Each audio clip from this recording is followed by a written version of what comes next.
Hi guys, today I want to show you how to install a single shot loader for FX Impact. This particular one, it's in 22 caliber. So first of all, make sure your gun is fully cocked backward, and you can see there's a slot on the single shot loader. That slot will match the protrusion over here from the barrel.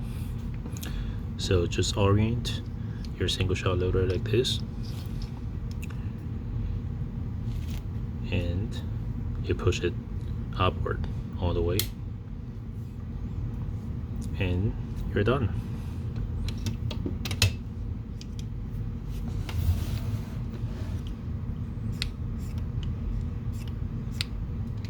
Just open it up, load your pellet, close it, and push the ball forward.